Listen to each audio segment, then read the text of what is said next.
Assalamualaikum warahmatullahi wabarakatuh. Alhamdulillahirabbil alamin wa bihi nasta'in wa ala umuri dunya waddin.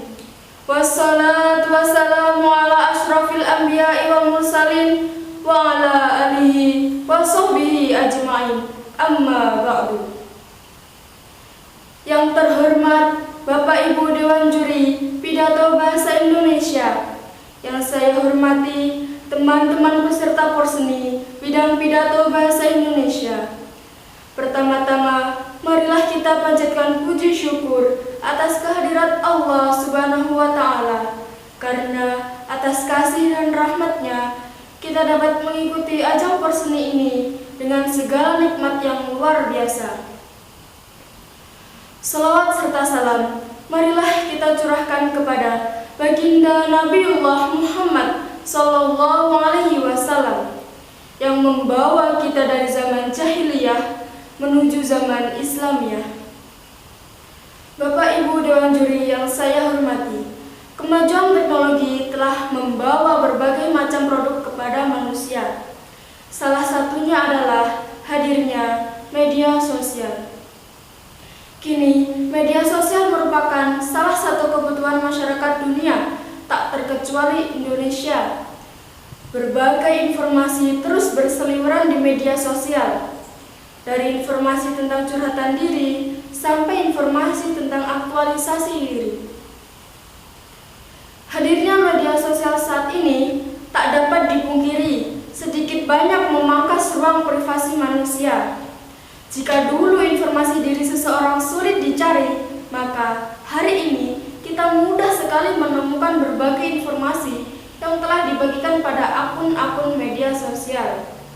Ya, hari ini hampir semua rahasia tentang diri seseorang, dari aktivitas harian sampai pencapaian, dapat ditemukan di media sosial miliknya.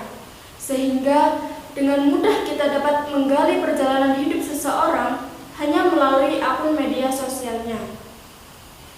Bapak Ibu Dewan Juri yang bijaksana, saya pernah membaca informasi mengenai kondisi darurat dalam bermedia sosial di Indonesia.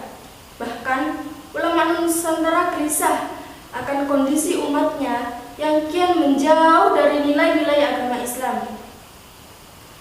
Banyak sekali problematika akhlak di Indonesia yang tergambar jelas melalui media sosial yang mudah sekali diakses oleh siapapun. Salah satu ulama Indonesia, yakni Quraisy Shihab, menegaskan bahwa moral yang telah diajarkan oleh agama dan leluhur bangsa tidak lagi terlihat. Ia telah hilang, padahal ia adalah milik bangsa Indonesia yang paling berharga sekaligus sangat dihargai orang lain. Kritik yang dialamatkan pada seluruh umat Islam dan tentunya bangsa Indonesia itu seharusnya menjadikan penyadaran bahwa etika, akhlak, dan sejenisnya telah lama kita abaikan. Ruang-ruang privat bahkan publik sekalipun kini telah dipenuhi berbagai macam berita bohong, ujaran kebencian, mengumbar aurat, dan mematikan karakter orang lain. Sungguh mencengangkan memang betapa media sosial yang seharusnya dijadikan wadah untuk silaturahmi, berbagi pengalaman, dan berita yang mencerahkan justru digunakan untuk menyebar berita bohong dan melancarkan serangan kepada pihak lain. Bapak Ibu Dewan Juri serta teman-teman yang berbahagia, Islam mengajarkan dan mengatur kebebasan berekspresi. Pengendalian moral adalah salah satu aturannya. Kebebasan berekspresi yang digunakan untuk mengubar kebencian dan permusuhan dilarang oleh Islam. Islam juga mengajarkan membuat opini yang jujur, didasarkan atas bukti dan fakta, lalu diungkapkan dengan tulus. Atau dalam bahasa Al-Quran, seperti pohon yang baik, akarnya teguh dan menjulang ke langit, pohon itu menjulang ke langit, pohon itu memberikan buahnya setiap musim dengan seizin Tuhannya.